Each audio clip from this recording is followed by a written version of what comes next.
Hey everyone, welcome back. Hope you're having a fantastic day so far. So next year in 2024, there's going to be a couple of different states where Social Security beneficiaries are going to notice that their checks are going to be a little bit higher. This once again is going to be in addition to the cost of living adjustment, so we'll be covering why. However, all in all, even after the 3.2% cost of living adjustment, many people on Social Security benefits are quite frankly just fed up with the system, so we'll be going over why on that as well. But before we go ahead and dive into the main content of today's video, if you wouldn't mind helping me out real quickly by just giving this video a like, that just helps out with the good old YouTube algorithm, and also consider subscribing to my channel if you have not already. Plus, if you would like to receive $60 in free stocks or $60 in cash, in a pinned comment below, I will be leaving a link where you can sign up for Weeble. Once you open an account and deposit at least 1 penny, you will be receiving 20 free stocks. Each stock will be worth at least $3, possibly even more. And once again, if you don't want to invest at this point in time, all you have to do once you receive those stocks is just sell them and then transfer the cash value right back to your bank account. Okay, so diving right into the main content of today's video, first off, we're going to be talking about inflation. So inflation has really been hitting us extremely hard, really, since 2021. It keeps going up. Even though it's been slowing, it is still certainly going up. And yesterday they had another report, so they had the inflation report from November. And well, inflation has been slowing. It's still going up, but it is certainly slowing, at least in that regard. So according to CNBC, inflation slowed to a 3.1% annual rate in November. Now we have a couple of different metrics here. We have CPI. CPI is up 3.1% from 1 year ago.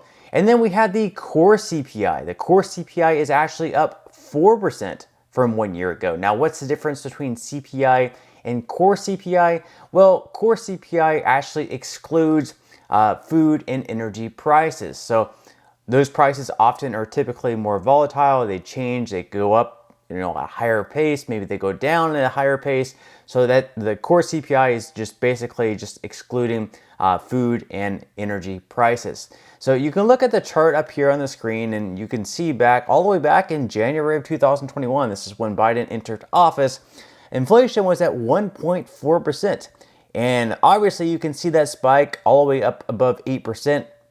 In my opinion, it was probably a lot higher than 8%, but once again, the government has a way of kind of fixing these numbers to make inflation not seem as bad as it actually is.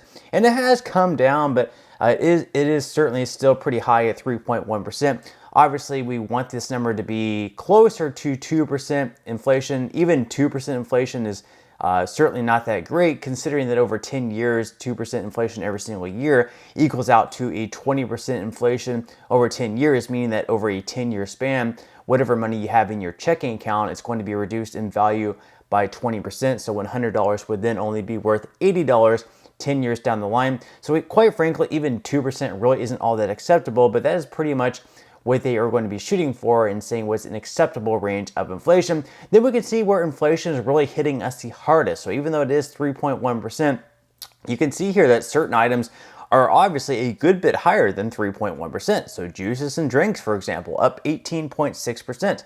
Uncooked beef roast up 12.5%. We have baby food and formula up 7.6%, so parents are getting hit particularly hard there. Then we can look at some other items, obviously food away from home, vending machines, and mobile vendors up 14.6%. We have motor vehicle insurance up 19.2%, extremely high in certain states like Florida, for example. Then if you want to go to a sporting event or a concert, that has been up 16.4%. Motor vehicle repair up 12.7%. So if you own a car, you're going to be getting hit particularly hard, both with insurance and as well if you have to have like some type of repair with your car. Obviously, you're going to be a lot better off if you're savvy with fixing your own vehicle and you don't have to take it to the dealership or any type of shop where you can save a lot of money just pretty much doing it yourself. Now, in some good news, of course, in this video, there's going to be a couple of different states next year where certain Social Security beneficiaries are actually going to be receiving higher benefits, and this is actually going to be in addition to the cost of living adjustment. So you're going to be receiving the 3.2% increase from the cost of living adjustment. In addition to that, you're actually going to be receiving a little bit more because of this one factor. So according to the Motley Fool, there's going to be a couple of different states where this is actually going to be the last year in which your benefits are going to be taxed as far as Social Security goes. So basically in 2024 or in 2023, on your Social Security benefits at the state level, you were taxed. And also at the federal level, it's possible you were taxed as well. But in these two states, in 2024, your Social Security benefits are now safe from any sort of taxation in these two states. So the first state is going to be Missouri. Now, they already had pretty high income levels for taxation. So single filers with incomes of $85,000 or less weren't subject to any taxes on their benefits. And the threshold for joint filers at that point was $100,000. So it was already pretty high, but in 2024, even if you earn above those amounts, you are no longer going to have to pay any tax on your benefits. And the second state is Missouri's neighbor. Up northwest of them is Nebraska. So Nebraska has slowly, sort of gradually also been changing the way they tax their benefits. And in next year, in 2024, they say, hey, you know what? People are already struggling. You should not have to pay any taxes on your Social Security benefits. So we're just going to completely do away with any sort of taxation. Of course, still at the federal level, it's possible you could still be taxed, and these brackets have not changed for quite some time. So we do have some lawmakers looking to push the tax brackets on the taxation of Social Security benefits even higher, because now, compared to whenever they were set, there's a lot more percentage of people receiving Social Security benefits paying federal taxes on their benefits, which, you know, it quite frankly would be pretty upsetting, considering that you pay taxes whenever you're working, and then whenever you finally receive your benefits, you should really not have to pay any more taxes on what you're receiving, because that's money that you paid into the system all of your working years. Now, even though there is going to be a 3.2% cost of living adjustment increase next year, quite frankly, you know, a lot of people receiving benefits just aren't all that happy. And according to this Newsweek article, it's actually angering some Americans. You really can't blame them there. So according to Newsweek, while Social Security is set to increase by 3.2% in 2024, many seniors are worried about how the limited inflation adjustments will keep them afloat. In a new report from Atticus, a majority of seniors voiced dissatisfaction with the cost of living adjustment for 2024. In total, 62% of the 400 Americans over the age of 62 in the survey said they were unhappy with the payment bump. The concerns are growing as nearly 3 in 5 seniors said they were struggling financially, and 70% of seniors already struggle with their existing Social Security income. So these are alarming numbers here.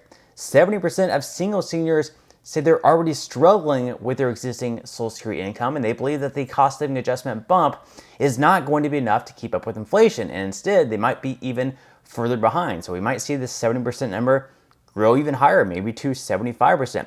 3 in 5 seniors said they were struggling financially. This is, very extremely alarming. The article goes on to say that the ramifications of the small COLA boost could be severe, with around 2 in 5 seniors saying they plan to seek employment due to the modest increase. For single seniors specifically, 47% say they would consider employment to supplement their income. So right there, we have between 40 to 47% of people receiving Social Security benefits saying, hey, even though I've worked my whole life for this retirement income, at this point, I'm probably going to have to go back to work, because what I'm receiving and what I might have in my savings account or perhaps other retirement accounts just is not going to be enough. And even though I might not be totally against it, just the fact that I have to be forced into seeking employment is an option that I absolutely have to use at this point in time, because the costs are just too much.